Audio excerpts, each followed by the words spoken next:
ეს არის გადაცემა რატომ ვირჩევთ ევროპას, რომელსაც დღეს ნონა ქვლივიძე წარმოგიდგენთ. ქართულმა მეღვინეებმა ევროპის ბაზარზე აქტიურად ფიქრი რუსეთის მიერ ემბარგოს გამოცხადების შემდეგ დაიწყეს და ზოგიერთმა კომპანიამ მოახერხა კიდეც, რომ ევროპის სავაჭრო დახლებზე საკუთარი ადგილი ეპოვა. ქართული მეღვინეები, ვინც დასავლეთში საკუთარი ძალები უკვე გამოსცადა, ამბობს, რომ ევროპის ბაზარი კონსერვატულია და სიახლეებს ძნელად ეგუება. ამიტომაც მათ ევროპაში დამკვიდრება გაუჭირდებათ. თუმცა ყველა ერთხმად აღიარებს, რომ ასოცირების ხელშეკრულების ხელმოწერა მათ დასავლეთში ფეხის მოკიდებაში ხელს შეუწყობს. პოტენციურ პარტნიორებს კი ურთიერთობისთვის დამატებით სტიმულს მისცემს. აი ამ ყურძენს ახლა არ აკლია არაფერი დაკრეფის გარდა. სადღაც იქნება უკვე 20-21 გრადუსი სიტკბო. ვაჟა ბერულაშვილმა საკუთარ ვენახში წელს 12 ტონამდე ყურძენი მოკრიფა. გვალვების მიუხედავად მოსავალი კარგი გამოდგა. გურჯაანელი მევენახე მიღებული შემოსავლითაც კმაყოფილია. საფერავი ჩავაბარე ერთი დაკრეფა ჩავაბარე 2 და 10 თეთრად, 2 ლარი და 10 თეთრი. შემდეგ ჩავაბარე 2 ლარი და 50 თეთრი. ჩემს გვერდზე იყვნენ მეზობლები, რომელმაც 3 ლარათაც ჩააბარეს. ამბობს, რომ ვენახს საგულდაგულოდ მოუარა. ქარხნებს ხარისხიანი ყურძენი ჩააბარა და ახლა ღვინის კომპანიები უნდა შეეცადონ ისეთი სასმელი დააყენონ, რომელიც ევროპაშიც მოეწონებათ. ლევანდელი წლის მდგომარეობით აქცენტი გადატანილი არის საფერავზე, მაგრამ ბოლოს მაინც ქაწითელი თავის სიტყვას იტყვის. მას თავისი მომხმარებელი მუდამ აყავს, მაგრამ რუსეთის ბაზართან შედარებით კიდევ ევროპის და აზიის ბაზრებს ერთი დიდი მნიშვნელობა ის აქვს, რომ უფრო მეტად უნდა დაიხვეწოს ქართული ღვინის ხარისხი. ჩვენ თუ გთხოვენ, რომ აი ამაზე ნაკლები ყურძენი არ უნდა ჩავაბაროთ, მაშინ იმათაც თავისებურად ისეთი ღვინო უნდა გამოუშვან, რომ მომხმარებელმა პრეტენზიები არ გამოთქვას. გაამართლებენ თუ არა ქართველი გლეხის მოლოდინს ღვინის კომპანიები და როგორი გამოვა წელს დაწურული ღვინო, ეს რამდენიმე თვეში გამოჩნდება. როცა დადუღებულ ღვინოს ისინი ბოთლებში ჩამოასხამენ და გასაყიდად ევროკავშირის ქვეყნებში შეიტანენ. ასოცირების ხელშეკრულების ამოქმედებამ 1 სექტემბრიდან ღვინის ექსპორტის საბაჟო გადასახადისგან გაათავისუფლა, რამაც ის ევროპაში უფრო კონკურენტუნარიანი უნდა გახადოს.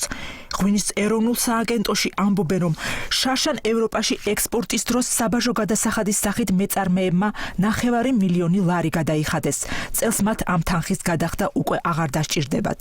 დღეისათვის საბაჟო გადასახადი სხვადასხვა ტიპის პროდუქცია სხვადასხვა, განსაკუთრებით მაღალია ცქრიალა ღვინოებისთვის და ეს რა თქმა უნდა შეღავაც მისცემს ქართულ ცქრიალა ღვინოს, შედარებით ნაკლებია წყნარი ქართული ღვინოებისთვის, მაგრამ გარდა საბაჟო შეღავათებისა, ჩვენ უბრალოდ გვერდიან ევროპულ კულტურულ სივრცეს ვუბრუნდები და ქართული ღვინოც უკვე ევროპის ერთიან ნაწილად შეიძლება ახმული იქნას, რაც მე ვფიქრობ ქართული ღვინის მიმართ დამოკიდებულებასაც შეცვლის. უკეთესობა, ცხადია არის იმისათვის, რომ ეს ბარიერი და უშუალოდ საბაჟო გადასახადის კუთხით მოიხსნება და ეს პირდაპირ აისახება მის საბოლოო ფასზე, უკვე დახლზე. და აქ უფრო მეტი პერსპექტივა გვიჩნდება. კარები გაიგო კი ბატონო, მაგრამ რა მიგვაქვს, რა მოგვაქვს. ანუ ჩვენ ქვეყნის ინტერესებიდან გამოვიდეთ. მართალია ევროპის კარი გაიხსნა, თუმცა მეღვინეები ამბობენ, რომ საბაჟო გადასახადის გაუქმება საკმარისი არ იქნება. ევროპელების გულის მოგება მხოლოდ ხარისხიანი სასმელით არის შესაძლებელი. ეს განსაკუთრებით კარგად იციან იმ მეღვინეებმა, ვინც ევროპაში ექსპორტი წლების წინ დაიწყო და იქაური მომხმარებლის გემოვნებაც გამოსცადა.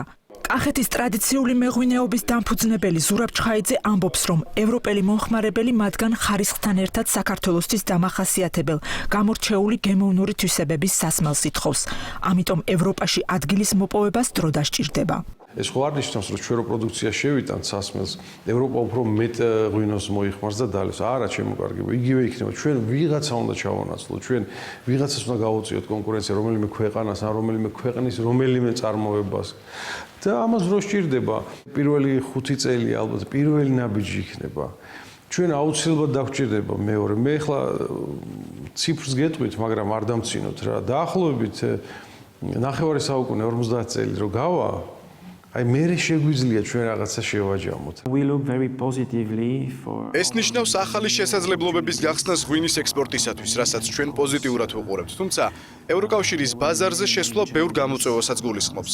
ის დიდი ხნის წინ ჩამოყალიბდა და მკაცრად არის რეგულირებული და ყველა ევროპული ცნობილი ღვინის მწარმოებელია წარმოდგენილი. რაც იმას ნიშნავს, რომ ქართულმა კომპანიებმა ევროპელებს უნდა შევთავაზოთ მაღალი ხარისხი მისაღები ფასი და უნიკალური გამორჩეული სახეობები, რომელიც მხოლოდ საქართველოსთვის არის დამახასიათებელი. on the shelves.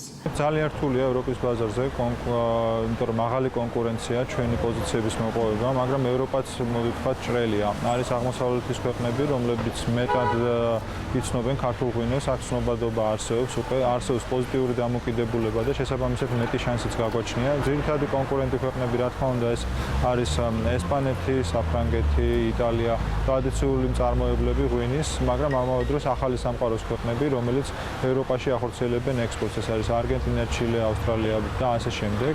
ცნობილი ბრენდებისთვის კონკურენციის გაწევა რომ შეძლონ ღვინის ქარხნებმაც ევროპულ მოთხოვნებს უნდა უპასუხონ. კომპანიებს, რომლებმაც ახალი ბაზრების ათვისება დაისახეს მიზნად, ქარხნების გადაიარაღება მოუწევთ, რაც დამატებით ფინანსებს მოითხოვს. მსხვილ მწარმოებლებს ახალი ინვესტიციები დასჭირდებათ, მათ უნიკალური ვაზის ქართული ჯიშების მოშენებაზეც უნდა იფიქრონ. ეს არის ევროპული ტიპის მსუბუქი ღვინოები და აი ხილის ტონები მოსდევს მას და ეს ჩვენ კიდე უნდა დავხვეწოთ. ვფიქრობ, რომ ეს არის სიახლე აბსოლუტურად ევროპულ დაუშვათ ევროპულ ბაზარზე. ევროპა აინტერესებს სიახლე რა, გამიგეთ? ამიტომ ამ სიახლეში უნდა მივიღოთ მონაწილეობა. ჩვენ ვფიქრობთ, რომ საშუალო სეგმენტში უნდა დავიკავოთ და უფრო მეტიც ალბათ ზოგადად იაფის უნდა დავიკავოთ, მაგრამ ჩვენ ამდენი წარმოების საშუალება არ გვაქვს, სულ ახლა საფერავი საშუალოდ 30-15000 ტონა მოდის და ეს არ არის ბევრი, ჯერ გასაშენებელია. თეთრი ღვინო გვაქვს, კი ბატონო, ხაზითელი, თუმცა აქაც ბევრია გასაკეთებელი, ვინაიდან ქისი, ხიხვი, ეს თეთრი ახალი ჯიშები, რომელიც ჩვენ უნდა გავამრავლოთ და გავაშენოთ. გამორჩეული გემოს მოყვარულ უცხოელებს თავი უკვე მოაწონა ქვევრში დაყენებულმა ქართულმა სასმელმა. გასულ წელს იუნესკომ ქვევრის ღვინის დაყენების ქართულ ტრადიციულ მეთოდს კულტურული მემკვიდრეობის ძეგლის სტატუსი მიანიჭა, რაც ქართული ქვევრის ღვინოს თანდათან პოპულარულს ხდის. ბევრი უცხოელი სპეციალისტი აღნიშნავს, რომ ქართული ღვინის მომავალიც სწორედ ქვევრს უკავშირდება. მე ვაკეთებ დარევას, რომ ჭაჭა მქონდეს სველი, რომ არ გაშრეს, რადგანაც არ განვითარდეს ზემოთ ძმრის ბაქტერიები და ღვინო არ გამიფუჭდეს. დარევას ვაწარმოებთ ყოველ 2-3 საათში ერთხელ. ეს აუცილებელი პროცედურაა ქვევრის ღვინისთვის. დუღილის პროცესი გრძელდება სადღაც დაახლოებით 10 დღის განმავლობაში. შემდეგ უკვე ხდება ჭაჭიდან მოხსნა ღვინის ჭაჭის მოცილება. შემდეგ უკან დაბრუნება, გადავსება და დაფარება თავზე ისეთნაირად, რომ აერთან შეხება ნაკლებად კონდეს. ყველა კომპანიის წარმომადგენელი, რომელიც ჩვენ ღვინოს ყიდულობს, არა მარტო ჩემსაც, არამედ იგივე ნატურალურ ღვინოს, ქვევრის ღვინოს საქართველოს, ყველა იყო აბსოლუტურად ჩამოსული და ყველამ თავის თვალით ნახა, სად კეთდება ეს, ვინ აკეთებს, დაწყებული ვენახიდან მარნით დამთავრებული. წლიდან წლამდე უფრო და უფრო პოპულარული ხდება ქართული ღვინო, ეს ქართული ნატურალური ღვინო. და უფრო მეტნი ვართ წლიდან წლამდე იქ წარმოდგენილი. სპეციალისტები ამბობენ, რომ უცხოეთში ქართული ღვინის პოპულარიზაციას სწორი მარკეტინგი სჭირდება და ამ საქმეში მეღვინეებს მთავრობაც უნდა დაეხმაროს. Georgian wine varieties. ბევრ ევროპულ ქვეყანაში ქართული ღვინო უკვე არის წარმოდგენილი, მაგრამ ქართულ მწარმოებლებს თუ უნდათ, რომ ახალ ქვეყნებშიც მოიგიდონ ფეხი, ამისათვის სწორი სტრატეგია უნდა შეიმუშაონ. ადგილობრივი მომხმარებლის ქცევები უნდა შეისწავლონ, გაყიდვების მეთოდები და წესები უნდა დახვეწონ. ევროპელებს უნდა გააცნოთ, რომ ქართული ღვინო ბევრ ღვინოზე უკეთესია, რომელიც მსოფლიოს სხვადასხვა ქვეყანაში იწარმოება და რომ მას აქვს ისტორია და უძველესი ტრადიცია. სწორი პრომოუშენის განხორციელებაში მათ მთავრობის დახმარება დასჭირდებათ. სახელმწიფო სტრუქტურების წარმომადგენლები ამბობენ, რომ უცხოეთში ქართული ღვინის სარეკლამო კამპანიას უკვე აწარმოებენ, თუმცა მათი მხრიდან აქტიური მარკეტინგული სვლები უმეტესად დსთ-ს ქვეყნებსა და პოლონეთში ხორციელდება. ვიდრე ქართული ღვინო ბევრი ევროპელის გულს მოიგებს, ყველაზე უკეთ იგი ყოფილ საბჭოთა რესპუბლიკებში იყიდება, სადაც მას ყველაზე კარგად იცნობენ. გასული წლიდან მოყოლებული, როცა ქართული ღვინო რუსულ ბაზარზე ოფიციალურად დაბრუნდა, ყველაზე დიდი რაოდენობით ამ ქვეყანაში გადის. რუსეთზე მთლიანი ექსპორტის 60% მოდის. მეორე უკრაინაა. მომდევნო ადგილებზე ყაზახეთი, პოლონეთი და ბელორუსი გადანაწილდნენ. საექსპორტო ქვეყნების ათეულშია ჩინეთი, ბალტიისპირეთის ქვეყნები და აზერბაიჯანი. 2014 წლის 8 თვეში ღვინის ექსპორტი წინა წლის ანალოგიურ პერიოდთან შედარებით 79%-ითაა გაზრდილი. მსოფლიოს 38 ქვეყანაში ექსპორტზე 28 მილიონ ლიტრზე მეტი ღვინოა გატანილი. ღვინის სპეციალისტები ამბობენ, რომ ქვევრის ღვინოსთან ერთად მაღალ საფასო სეგმენტში ადგილის დამკვიდრების ყველაზე დიდი შანსი ქართულ ბიოღვინოს აქვს. ბიოღვინო იგივე ორგანული მეთოდებით მოყვანილი ყურძნისგან მიღებული ღვინო ევროპაში ძვირად ფასობს. ამ მეთოდით ღვინოს ჩვენთან სულ რამდენიმე ფერმერი აყენებს, მათ შორის მალხაზ ჯაყელი, რომელსაც ყურძენი ეკოლოგიურად სუფთა გარემოში სოფელ ხაშბში მოყავს. სასუქი შეიძლება ორგანული სასუქი, ნაკელი. რაც კარგია. იგივე ბალახს ხვანაირად უვლით, ჩვენ სხვანაირად, აი ხო ხედავთ, აი ბალახიც არის ვენახში და ეს პრობლემა არ არის. პირიქით, აი ვცდილობთ რომ ნაკლებად დავარღვიოთ. მე მაგალითად საერთოდ მასაც არ ვაკეთებ, კულტივაციაც არ გამიკეთები 1-5-6 წელია. ვენახიდან დაწყებული ბიოლოგიურად სუფთა პროცესი ყურძნის გადამუშავების დროსაც უნდა გაგრძელდეს. დაწურვამდე მას მეღვინე საგულდაგულოდ ასუფთავებს დაზიანებული მარცვალი რომ არ შეყვეს. ეს აფერავი. ეს არის ხაშმის სიამაყე. აქ რჩება ყურძნის გადარჩევა, თუ რაიმე მაგალითად არ მოგწონს ან რაღაცა არის. ეხლა ის ძალიან კარგი ყურძენია, თითქმის არ არის გადასარჩევი. ღვინო დუღილის შემდეგ ის ჭუჭყი და ცუდი რაღაცა გამოაქვს, რა თქმა უნდა.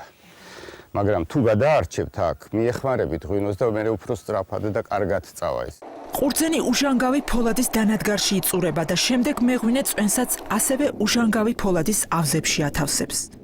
აი ამ მილით ვედავერ მოდის შეედინება ამაში, ну რა თქმა უნდა აი ესე უნდა გაავსოთ და არა მეტი, იმიტომ რომ დუღს ახლა და ეს იწევს ხოლმე ამოდის ზემოთ. ფოლადთან შეხება ამდიდრებს ფოლადით ღვინოს და მე ის აღარ ეტევა სტანდარტებში, ასე ვთქვა და ამიტომ ხმარობთ უჟანგავ ფოლადს. როგორც მალხაზ ჯაყელი ამბობს, სასმელს ავზებშიც ნაკლებად აწუხებს, ანუ აცდის რომ თვითონ ბუნებრივად დადუღდეს. ქიმიური სასუქების გარეშე მოყვანილი ყურძნისგან ორგანული ღვინის დაყენება მარტივი პროცესი არ არის. ტერიტორიაზე, სადაც ორგანული პროდუქცია ინახება, ქიმიური ნივთიერებების გამოყენება დაუშვებელია. ჩვენ არ ხმარობთ არანაირ საფუარს.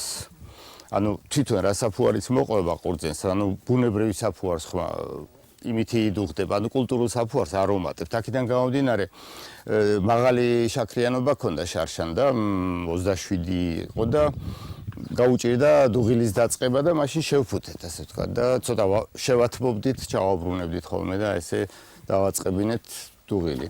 წელს ნორმალურად წავიდა, ნორმალურად მიდის ყველაფერი.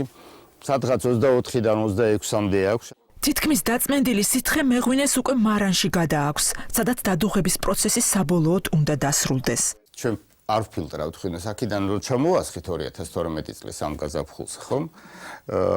აი ქვემოთა ნაწილიდან არ ვიღებთ ღვინოს, რომ ის ლექი და რაღაცა არ გაყვეს და აი ეს 300 ლიტრი მაგალითად მოგროვდა ამაში და შემდეგ რაღაცა პერიოდის შემდეგ აი ამას ჩამოვასხავთ.